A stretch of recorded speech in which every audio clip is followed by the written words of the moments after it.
Nós estamos lendo do Srimad Bhagavatam, com tradução e comentários, por sua divina graça, A.C. Bhaktivedanta Swami Prabhupada.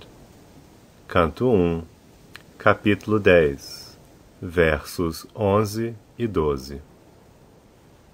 Os inteligentes, que entenderam o Senhor Supremo na companhia de devotos puros, e se livraram da má companhia materialista, jamais podem deixar de ouvir as glórias do Senhor, mesmo que as tenham ouvido apenas uma vez. Como então poderiam os Pandavas tolerar sua separação, uma vez que tinham se associado intimamente com sua pessoa, vendo-o face a face, tocando-o, conversando com ele e dormindo, sentando-se e jantando com ele? Significado: a posição constitucional do ser vivo é a de servir a um superior. Ele é obrigado a servir à força aos ditames da energia material ilusória, em diferentes fases de gozo dos sentidos. Ele nunca se cansa de servir aos sentidos. Mesmo que se canse, a energia ilusória o força perpetuamente a fazê-lo, sem ficar satisfeito. Não há fim para esses afazeres de gozar dos sentidos, e a alma condicionada enreda-se nesta servidão, sem esperança de liberação. A liberação efetua-se apenas pela associação com devotos puros. Por tal associação, a pessoa é gradualmente promovida à sua consciência transcendental. Assim, ela descobre que sua posição eterna é prestar serviço ao Senhor, e não aos sentidos pervertidos, sob a forma de luxúria, ira, desejo de dominação, etc. Sociedade, amizade e amor materiais constituem todos diferentes fases de luxúria. Lar, nação, família, sociedade, riqueza e toda uma série de coisas, todas elas causam cativeiro no mundo material, onde as três espécies de misérias da vida são fatores concomitantes. Por associar-se com devotos puros e por ouvi-los submissamente, o apego ao gozo material se abranda e a atração por ouvir sobre as atividades transcendentais do Senhor torna-se proeminente. Após ter começado, essa atração continuará progressivamente, sem fim, assim como o fogo na pólvora. Está dito que Hari, a personalidade de Deus, é tão transcendentalmente atrativo que mesmo aqueles que são autossatisfeitos pela autorrealização e são realmente liberados de todo o cativeiro material, também se convertem em devotos do Senhor. Em tais circunstâncias, entende-se facilmente qual deve ter sido a posição dos Pandavas, que eram companheiros constantes do Senhor. Eles não podiam nem mesmo pensar na separação de Shri Krishna, uma vez que a atração era mais intensa para eles, por causa do contínuo contato pessoal. As lembranças de sua forma, qualidade, nome, fama, passatempos, etc., também são atrativas para o devoto puro, tanto que ele esquece todas as formas, qualidades, nomes, fama e atividades do mundo mortal, e devido à sua associação madura com devotos puros, ele não perde o contato com o Senhor, por um momento sequer. Verso 13. Todos os seus corações derretiam-se por ele, no cadinho da atração. Eles olhavam-no sem piscar os olhos, e moviam-se daqui para ali, com perplexidade. Significado: Krishna é naturalmente atrativo, para todos os seres vivos, porque é o principal eterno entre todos os eternos. Somente ele é o mantenedor dos muitos eternos.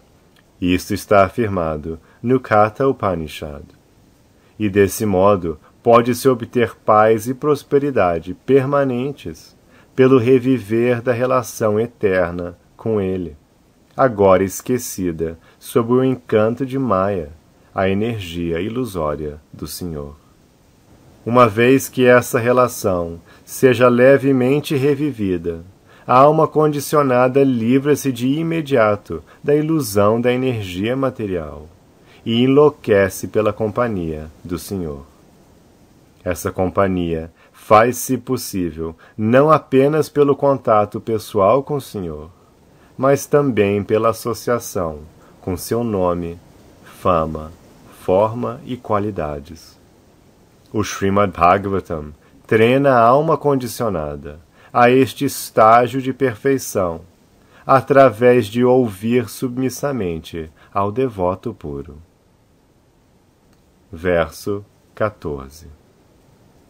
As damas da família, cujos olhos se inundavam de lágrimas devido à ansiedade por Krishna, saíram do palácio. Só com grande dificuldade é que elas puderam conter suas lágrimas. Elas temiam que as lágrimas causassem infortúnio no momento de partida dele. Significado: havia centenas de senhoras no palácio de Hastinapur. Todas elas eram afetuosas com Krishna. Todas também eram parentes dele. Quando elas viram que Krishna partia do palácio para sua pátria, elas ficaram muito preocupadas com ele, e as costumeiras lágrimas começaram a rolar por seus rostos. Ao mesmo tempo, elas pensaram que lágrimas naquele momento poderiam ser causa de infortúnio para Krishna. Portanto, elas queriam contê-las. Isso foi bastante difícil para elas, porque as lágrimas não podem facilmente ser retidas. Portanto, elas enxugaram-nas dos olhos, e seus corações palpitaram. Entretanto, as senhoras que eram esposas e noras daqueles que morreram no campo de batalha nunca haviam estado em contato direto com Krishna.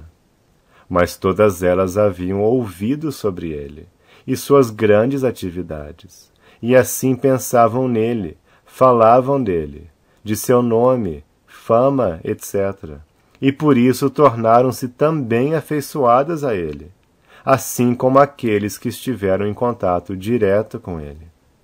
Portanto, direta ou indiretamente, qualquer pessoa que pense em Krishna, fale de Krishna ou adora Krishna, apega-se a ele. Porque Krishna é absoluto, não há diferença entre seu nome, forma, qualidades, etc.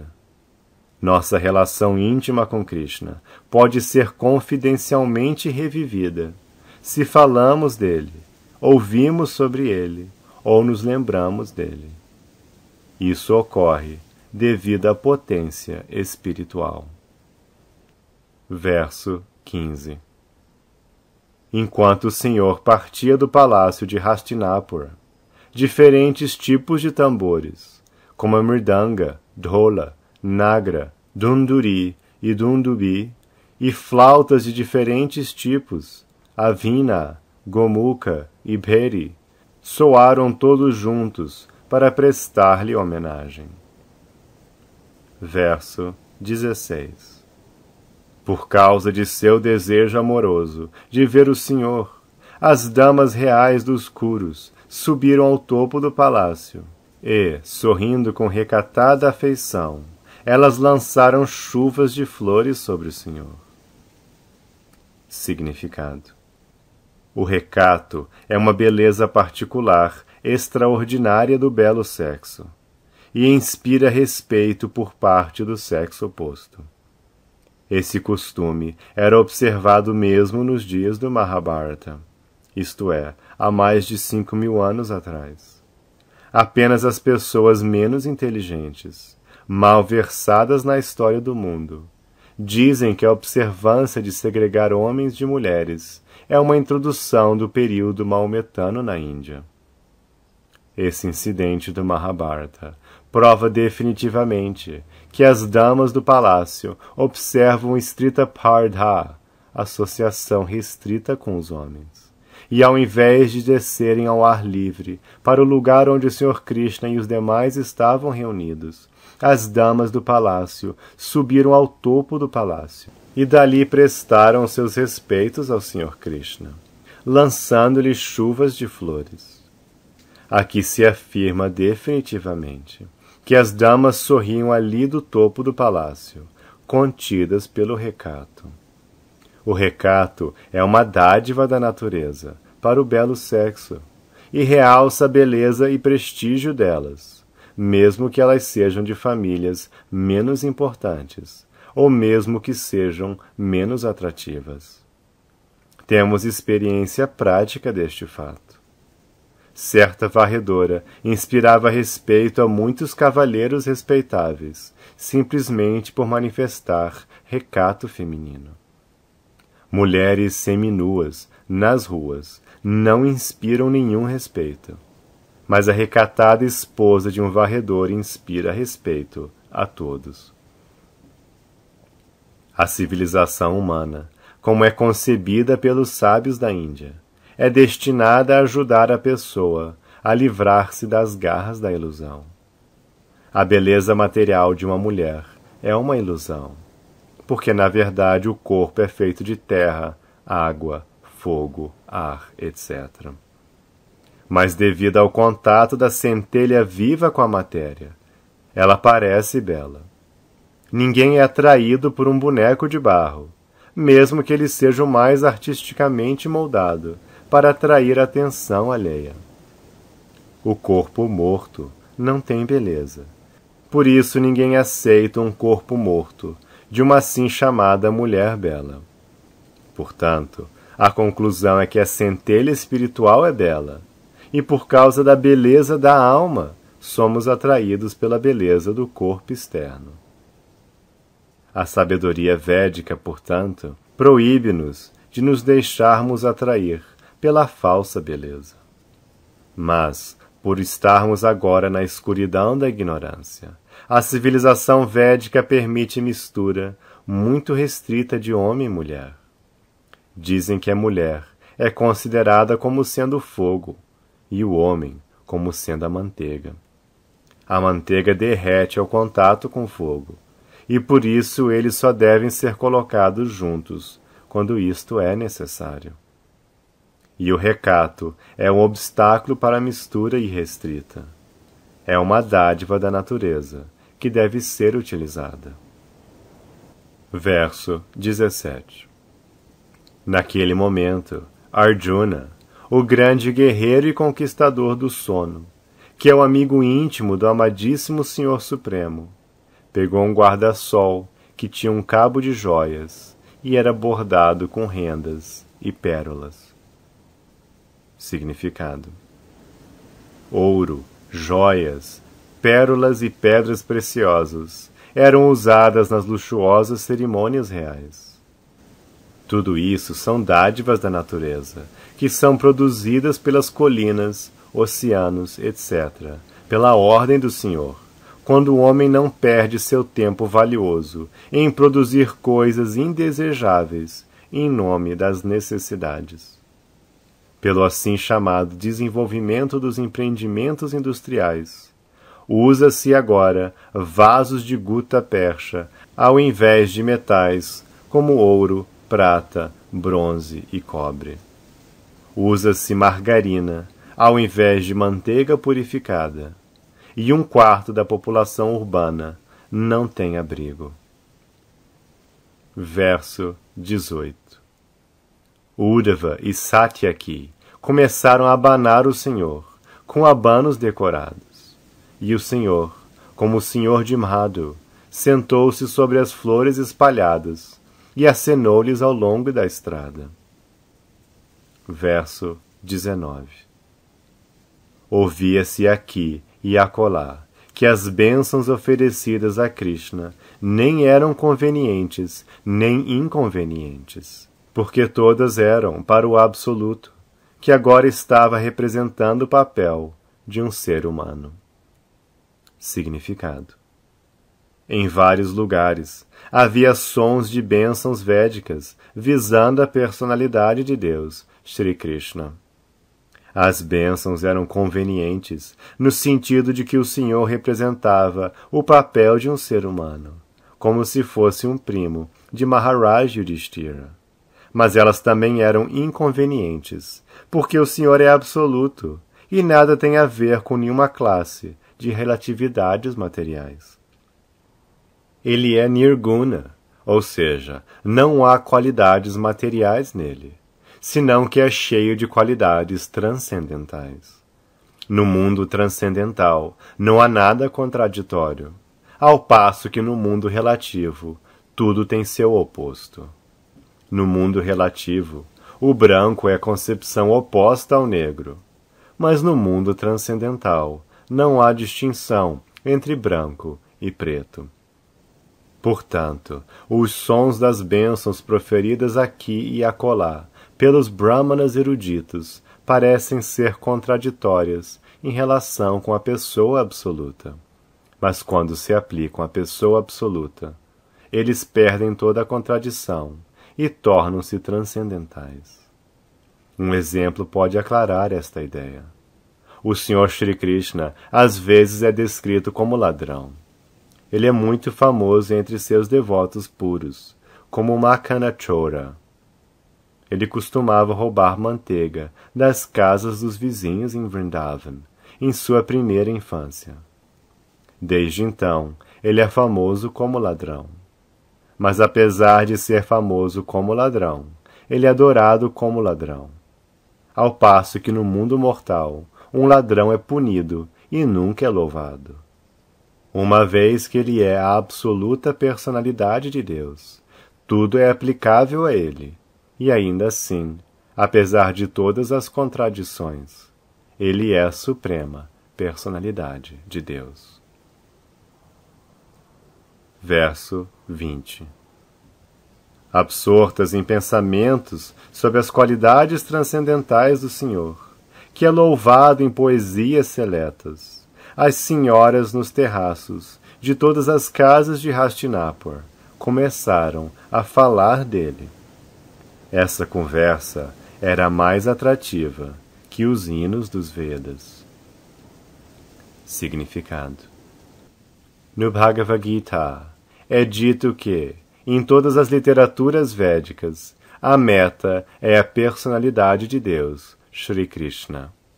De fato, as glórias do Senhor retratam-se em literaturas tais como os Vedas, Ramayana e Mahabharata. E no Bhagavatam, elas são especificamente relacionadas ao Senhor Supremo. Portanto, enquanto as senhoras, no topo das casas na capital dos reis da dinastia Kuru, conversavam sobre o Senhor, a conversa delas era mais agradável que os hinos védicos. Qualquer canção em louvor ao Senhor é Shruti Mantra. Há canções de Thakura Narottama Dasa, um dos acharyas na Gaudiya Sampradaya, compostas em simples linguagem bengali. Mas Thakura Vishwanatha Chakravarti, outro acharya muito erudito da mesma Sampradaya, aprovou as canções de Narottama Dasa como tão boas quanto os mantras védicos. E isso se deve ao assunto de que elas tratam. A linguagem é imaterial, mas o tema é importante. As senhoras, que estavam todas absortas em pensar no Senhor e em suas ações, desenvolveram a consciência de sabedoria védica pela graça do Senhor. E, portanto, embora essas senhoras talvez não fossem acadêmicas, muito eruditas em sânscrito ou qualquer outra coisa, ainda assim sua conversa era mais atrativa que os hinos védicos. Os hinos védicos nos Upanishads às vezes são indiretamente dirigidos ao Senhor Supremo. mas as conversas das senhoras falavam diretamente do Senhor, e por conseguinte eram mais agradáveis ao coração. As conversas das senhoras pareciam ser mais valiosas que as bênçãos dos brahmanas eruditos. Verso 21. Disseram elas: aqui está ele, a original personalidade de Deus, de quem nos lembramos claramente. Era ele apenas quem existia antes da criação manifesta dos modos da natureza. E nele apenas, porque ele é o Senhor Supremo, todos os seres vivos emergem, como se dormissem à noite, ao ser suspensa sua energia. Significado: há dois tipos de dissolução do cosmo manifesto. Ao final de cada 4.320 bilhões de anos solares, quando Brahma, o Senhor de um universo particular, dorme, há uma aniquilação. E ao final da vida do Senhor Brahma, que ocorre ao final de 100 anos de idade de Brahma, em nosso cálculo, ao final de 8.640 milhões, vezes 30, vezes 12, vezes 100 anos solares. Há uma aniquilação completa de todo o universo. Em ambos os períodos, tanto a energia material, chamada de Mahatattva, quanto a energia marginal, chamada de Jiva Tattva, emergem na pessoa do Senhor Supremo. Os seres vivos permanecem adormecidos dentro do corpo do Senhor, até que haja outra criação do mundo material. E este é o processo da criação, manutenção e aniquilação da manifestação material. A criação material efetua-se pela interação dos três modos da natureza material, postos em ação pelo Senhor. E por isso aqui se diz que o Senhor existia antes que os modos da natureza material fossem postos em movimento. No Shruti Mantra se diz que somente Vishnu, o Senhor Supremo, existia antes da criação, e que não havia Brahma, Shiva ou demais semideuses. Vishnu significa o Mahavishnu, que está deitado no oceano causal. Unicamente por sua respiração, todos os universos são gerados sob a forma de sementes e gradualmente se desenvolvem em formas gigantescas, com inumeráveis planetas dentro de todos e cada um dos universos. As sementes dos universos desenvolvem-se em formas gigantescas, assim como sementes de uma figueira de Bengala desenvolvem-se em inúmeras árvores deste gênero. Este Mahavishnu é a porção plenária do Senhor Shri Krishna, que é mencionado no Brahma Samhita da seguinte maneira: deixe-me oferecer minhas respeitosas reverências à original personalidade de Deus, Govinda, cuja porção plenária é o Mahavishnu. Todos os Brahmas, os líderes dos universos, vivem apenas durante o período de sua exalação, depois que os universos são gerados dos poros de seu corpo transcendental. Brahma Samhita 5:58.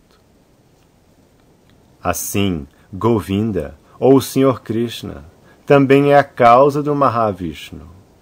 As senhoras que conversavam sobre essa verdade védica deviam tê-la ouvido de fontes autorizadas.